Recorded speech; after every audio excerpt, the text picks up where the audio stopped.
नमस्कार, मी ज्योती पाटील. नवीन एका व्हिडिओसोबत तुमचं खूप खूप मनापासून स्वागत करते. तर आजचा व्हिडिओ एका सबस्क्रायबरच्या रिक्वेस्टवर आहे. तर त्यांना 40 इंच चेस्ट साईजचा ब्लाऊज कटिंग पाहायचा होता, तेही डीप नेकमध्ये, आणि मार्जिन कुठे किती घ्यायची ही सुद्धा त्यांची कमेंट आलेली होती. तर चला त्यांच्या प्रश्नाचे उत्तर आपण व्यवस्थित आणि सविस्तर समजेल अशा भाषेमध्ये देऊया. तर त्यांना आता नवीन शिकत असताल, त्यामुळे भरपूर असे प्रॉब्लेम येतच असतात प्रत्येकांना, आणि मार्जिन कुठे किती घ्यायची हे लक्षात येत नाही. तर चला त्याच्यावरती मी एक्सप्लेन करण्याचा भरपूर असा प्रयत्न केलेला आहे. चला तर आता कटिंगसाठी सुरुवात करूया. तयार उंची मी तर बेसिक मापे काढून घेतलेले आहेत. 14 इंच तयार आहे, तर त्यामध्ये आपल्याला 1 इंच प्लस करायचा असतो. कोणत्याही साईजचा ब्लाऊज असेल त्यामध्ये आपल्याला 1 इंच प्लस करायचा असतो, कारण आपण शिलाई मार्जिन शिवण्यामध्ये जातो, त्यामुळे मार्जिन ठेवत असतो थोडी थोडी. तर 1 इंच आपण ऍड करायचं असतं. त्यानंतर आता शोल्डरसाठी किती घ्यायचं ते बघूया. रुंदी टाकून घ्यायची आहे आपल्याला 10 इंच. 40 आहे त्याचा चौथा भाग, 40 चे 14 10 येतो. तर या पद्धतीने मी इथं 10 घेतलेला आहे. त्यानंतर मार्जिन मी नंतर देणार आहे. त्यानंतर आता शोल्डरवरती आपल्याला 5.5 इंच घ्यायचं आहे. त्यामध्ये आपण गळा घेणार आहोत 2.5 इंच, आणि शोल्डर आहे आपलं 3 इंचाचं. तर इथे मी 2.5 इंच गळा घेतलेला आहे आणि शोल्डर 3 घेतलेला आहे, म्हणून 5.5. त्यानंतर आपल्याला आता आर्म होल घ्यायचा आहे, मोंढा. तो घेतलेला आहे मी इथे 6 इंच वरती. आपण इथे 6.25 सुद्धा घेऊ शकतो, पण मला इथे 6 कम्फर्टेबल आहे म्हणून मी 6 घेतलेला आहे. त्यानंतर आपण 10 इंच घेतलेला आहे, त्यात 1.5 इंच शिलाई मार्जिन ठेवलेला आहे. आपण 2 इंच सुद्धा शिलाई मार्जिन घेऊ शकतो. त्यानंतर आता आपला समोरचा गळा जो आहे, पुढचा गळा, इथे मी पूर्ण जी बेसिक मापे आहेत ती इथं दाखवलेली आहेत. त्याप्रमाणे तुमचे कमी किंवा जास्त येऊ शकतात. यामध्ये मी इथं समोरचा जो गळा आहे ते 6 घेतलेला आहे. या पद्धतीने वरी मी 2.5 घेतलेला आहे, तर खालच्या राऊंड शेप देतो तिथे मी 3 इंच घेतलेला आहे. 3 सव्वा 3 पर्यंत आपण क्रॉसमध्ये घेऊ शकतो, कारण हा गळा खूप सुंदर दिसायला बसतो, बसायला पण खूप छान बसतो आणि दिसायलाही खूप आकर्षक दिसतो. इथे मी थोडंसं खालच्या भागातनं असा गोलवा आकार दिलेला आहे, जेणेकरून जी फिटिंग आहे ती सुंदर येते आणि आकार सुद्धा खूप छान बसतो. तर इथे आता सेंटरमध्ये मी घेतलेला आहे 1 इंच आणि सव्वा इंच. या प्रकारे मला इथं 2 टिक करून घ्यायचे आहेत. बघू शकता, सव्वा आणि पाऊण इंचावरती जवळपास मी घेतलेला आहे. दोन्ही आकारामध्ये कमीत कमी पाव ते अर्धा इंच आपल्याला अंतर द्यायला हवं. या प्रकारे आपल्याला घ्यायचं आहे. तर आता आर्म होलमध्ये बऱ्याच जणांना राऊंड मध्ये ज्या गोड्या पडतात, बाहीमध्ये फुगा येतो, त्यासाठी तुम्ही अर्धा इंच घ्या. जर तुम्हाला त्या प्रकारचा काहीही प्रॉब्लेम येत नसेल तर पाव इंच घेतलं तरीही चालतं. या प्रकारे इथं आता राऊंड शेप देऊन घ्यायचा आहे, आणि जो आपला आतला भाग असतो, समोरचा पार्टचा जो भाग असतो, तो थोडासा आतल्या भागातनं घ्यायचा आहे. तुम्हाला याच्या अगोदरच्या व्हिडिओमध्ये सुद्धा मी खूप छान प्रकारे त्याच्यावरती माहिती दिलेली आहे. जर का तो तुम्ही व्हिडिओ पाहिला नसेल तर नक्की एकदा जाऊन चेक करा आणि बघून घ्या. जर तुम्हाला त्याची लिंक पाहिजे असेल तर डिस्क्रिप्शन बॉक्समध्ये मिळून जाईल. बघायची असेल तर खूप छान माहिती आहे त्याच्यामध्ये, पण त्यालाही खूप छान सपोर्ट मिळालेला आहे. चला तर आता कमरेचा जो चौथा भाग आहे 8 इंच, 8 ते 8.25 वरती आपण घेऊ शकतो. आणि बऱ्याच जणांमध्ये काय होतं, हे जे भाग आहेत कमरेचे किंवा वरतीचा जो भाग आहे 40 साईजचा जरी असला तरी थोडाफार कमी जास्त येऊ शकतो. असं काही नाही की 40 चेस्ट जर असेल तर आपला कमरेचा भाग अॅक्युरेटच यायला हवा. तर इथं मी 1 इंच खाली टक्स पॉईंट सोडलेला आहे, आणि मार्जिन 2 हे वरी जेवढी 1.5 घेतलेली आहे, खाली सुद्धा मी 1.5च घेतलेली आहे. जर आपण वरी 2 घेत असाल तर खाली सुद्धा आपल्याला 2 घ्यायचे आहे, आणि टक्स पॉईंटचा 1 इंच देऊन घ्यायचा आहे. व्यवस्थित असे आकार देऊन घ्यायचे आहेत. यामध्ये आता बघू शकता तुम्ही बाकीचे जे माप आहेत, बेसिक माप मी काढून घेतलेले आहेत. त्यानंतर आता आपल्याला घ्यायचं आहे क्रॉसपट्टी.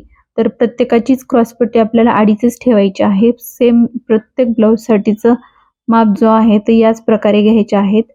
यानंतर आता पूर्ण एक रेष देऊन घ्यायची आहे, आणि आता जे कर्व आकार आहे तो आपल्याला, जी कटोरी तयार करत असतो आपण, कटोरीचा आकार देत असतो, त्यावेळेला आपला आकार देऊन घ्यायचा आहे. गोलवा आकार इथं क्रॉसपट्टीचा मिळून जाईल. इथून 1 इंच वरती घ्यायचं आहे.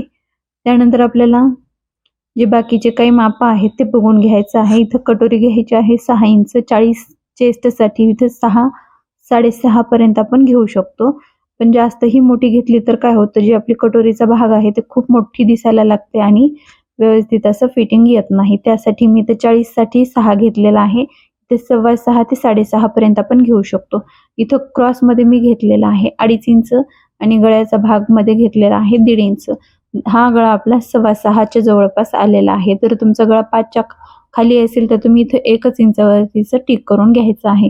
तर इथे मी कटोरी 6 घेतलेली आहे, त्याच्यावरती थोडंसं मला आणखी एक 6 वरतीच एक टिक करून घ्यायची आहे, जेणेकरून जो आपला आकार आहे ते व्यवस्थित आपल्याला देता येणार आहे आणि फिनिशिंग छान येईल किंवा आकारही त्याचा गोलवा आकार खूप छान दिसणार आहे. ब्लाऊज शिवत असताना हा पार्ट खूप महत्त्वाचा आहे, कारण कटोरी ब्लाऊज म्हणले की कटोरीवर ते जास्त भर असतो. एकदा का आपली कटोरी जी बिघडली की समजायचं आपला ब्लाऊज बिघडला. त्यासाठी कटोरीवरती छान असा आकार देऊन घ्यायचा आहे. 6 इंचवरतीचा अर्धा केलेला आहे. 3 इंचवरतीचा आपण टिक करून घेतलेला आहे.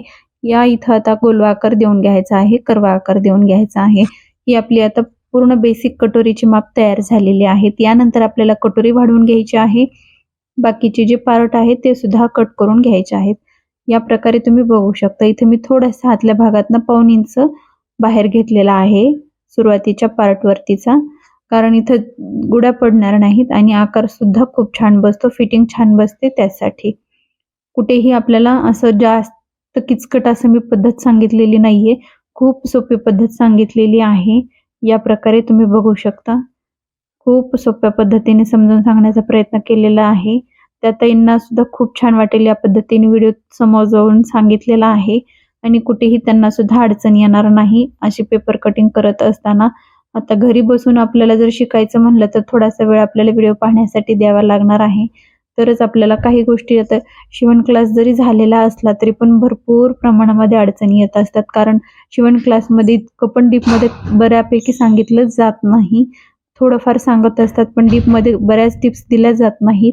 इथं आता आपण गळ्याच्या इथं कट देऊन घ्यायचा आहे, जेणेकरून पाठीमागचा जो गळा आहे आपल्याला बॅक साईडचा पार्ट वेगळा करायचा आहे. नंतर गळ्यासाठी आपल्याला आकार देण्यासाठी पेपर खूण असायला हवी, त्यासाठी समोरचा आणि पाठीमागचा जो भाग आहे व्यवस्थित दिसायला हवा, त्यासाठी मी कट देऊन घेतलेला आहे. बाकीचे सुद्धा पार्ट मला आता कट करून घ्यायचे आहेत, जेणेकरून आपल्याला वाढीव कटोरी जी वाढवायची आहे ती आपल्याला वाढवता येईल.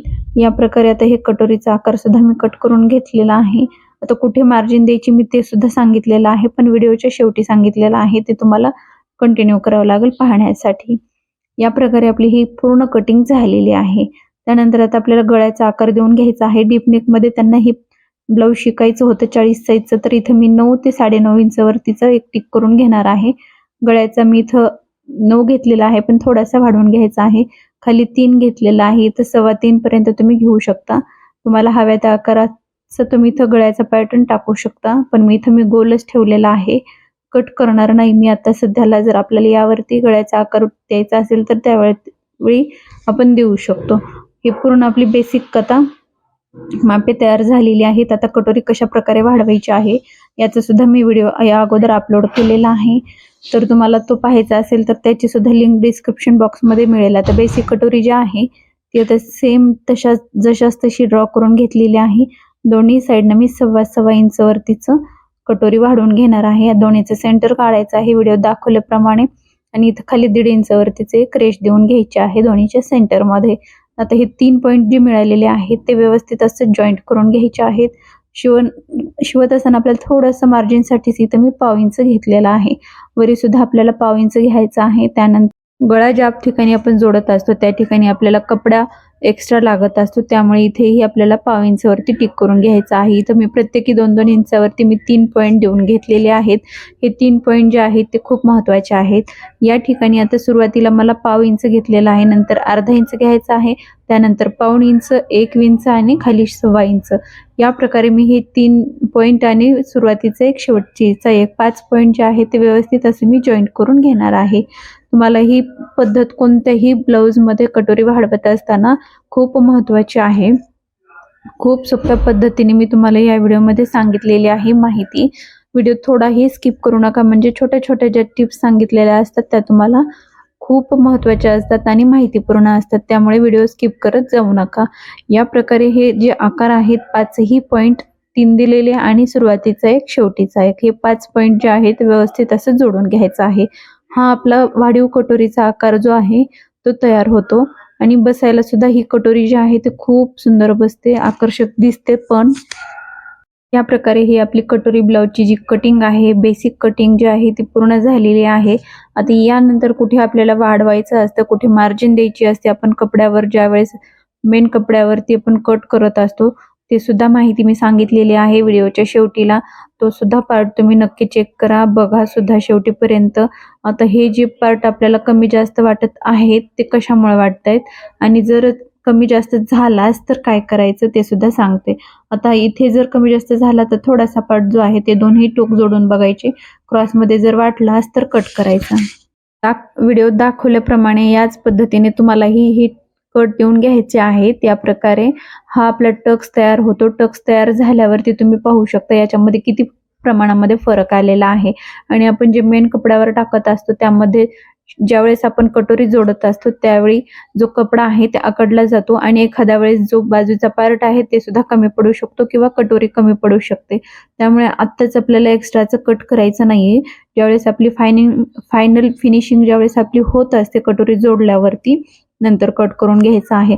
आता मेन मुद्दा जे आहे ते आपल्याला मार्जिन कुठे द्यायचे असते, कपड्यावर आपल्याला हे पॅटर्न टाकून घेत असताना. इथं मी जे तुम्हाला बाण दाखवलेले आहेत इथे तुम्ही अर्धा इंच मार्जिन देऊ शकता. या बाजूला आपण जी कटोरी जोडत असतो त्या बाजूने आपल्याला अर्धा इंच मार्जिन देऊन घ्यायचे आहे, कारण फोल्ड कपडा येतो त्यामुळे तिथं कपडा कमी पडू नये त्यासाठी आपलं इथं मार्जिन देऊन घेत असतो. अर्धा ते पाव इंच आपण देऊ शकतो. अर्धा इंच जर तुम्हाला जास्त वाटत असेल तर पाव इंच देऊन घ्यायचे आहे आणि क्रॉस पट्टीला सुद्धा खालून पाव इंच मार्जिन देऊन. जर तुम्हालाही अशा प्रकारे काही प्रश्न पडत असतील तर तुमचा जो प्रश्न आहे कमेंट बॉक्समध्ये नोंदवा. त्याच्यावरती मी नक्कीच प्रश्नाचं उत्तर तुम्हाला देण्याचा प्रयत्न करेल, त्याच्यावरती रिप्लाय देण्याचा प्रयत्न करेल. लाईक करा, चॅनलवर नवीन असेल तर सबस्क्राईब करा. धन्यवाद. थँक्यू.